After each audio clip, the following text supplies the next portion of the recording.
Hi viewers, welcome to Andhraprabha. నేను మీమా. టికెట్ల రేట్ల పెంపు కోసం మన శంకర్ వరప్రసాద్ గారు ది రాజాసాబ్ చిత్ర నిర్మాతలకు తెలంగాణ హైకోర్టు స్వల్ప ఊరట లభించింది. ఆ వివరాలేంటి ఈ వీడియోలో చూద్దాం.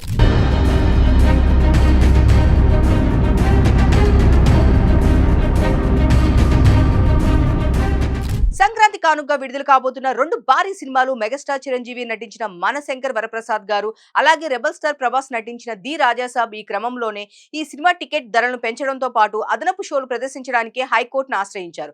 అంతేకాదు, తమ మూవీస్ కి సంబంధించిన టికెట్ల ధరల పెంపుకు అలాగే అదనపు షోల కోసం ఇప్పటికే రాష్ట్ర హోంశాఖ కార్యదర్శికి దరఖాస్తు చేసుకున్నామని, ఈ రిక్వెస్ట్ ను ప్రభుత్వం సానుకూలంగా పరిశీలించేలాగా హోంశాఖకు ఆర్డర్స్ ఇవ్వాలని పిటిషన్ లో కోరారు. ఈ పిటిషన్ పై విచారణ జరిపిన హైకోర్టు టికెట్ ధరల పెంపు, బెనిఫిట్ షోలకు సంబంధించి సింగిల్ బెంచ్ ఇచ్చిన తీర్పును పుష్ప 2, ఓజీ, గేమ్ చేంజర్, అఖండ 2 చిత్రాలకి పరిమితం చేసింది. టికెట్ ధరల పెంపు కోరుతూ సినీ నిర్మాతల వినతులపై నిర్ణయం తీసుకోవాలని హోంశాఖ ముఖ్య కార్యదర్శికి హైకోర్టు ఆదేశాలు ఇచ్చింది. అయితే సంక్రాంతి పండుగ సీజన్ కి క్యాష్ చేసుకోవాలని భావించిన ఈ రెండు పెద్ద సినిమాలకు హైకోర్టులో షాక్ తగిలింది. టికెట్ ధరల పెంపు, అదనపు షోల అనుమతిపై సింగిల్ బెంచ్ జడ్జి అనుమతి నిరాకరిస్తూ ఉత్తర్వులు జారీ చేశారు. ఈ నేపథ్యంలోనే టికెట్ ధరలు పెంచకుండా సింగిల్ జడ్జి ఇచ్చిన ఉత్తర్వులను సవాల్ చేస్తూ ప్రొడ్యూసర్ హైకోర్టును ఆశ్రయించారు.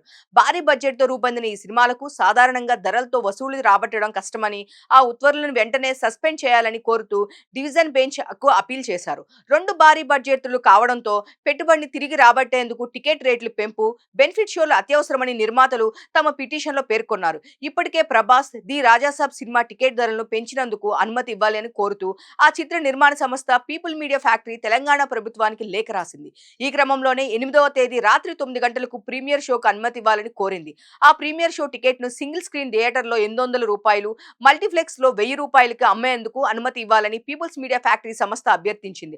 అదేవిధంగా జనవరి 9న తెల్లవారుజామున 4 గంటల షోకు అనుమతి ఇవ్వాలని కోరింది. మరి ఇప్పుడు హైకోర్టు తాజా తీర్పుతో సంక్రాంతి రేసులో ఉన్న ఈ పెద్ద సినిమాలకు లైన్ క్లియర్ అయినట్లే కనిపిస్తుంది. మరి రాష్ట్ర ప్రభుత్వం ఏ స్థాయిలో ధరల పెంపుకు గ్రీన్ సిగ్నల్ ఇస్తుందో చూడాల్సింది.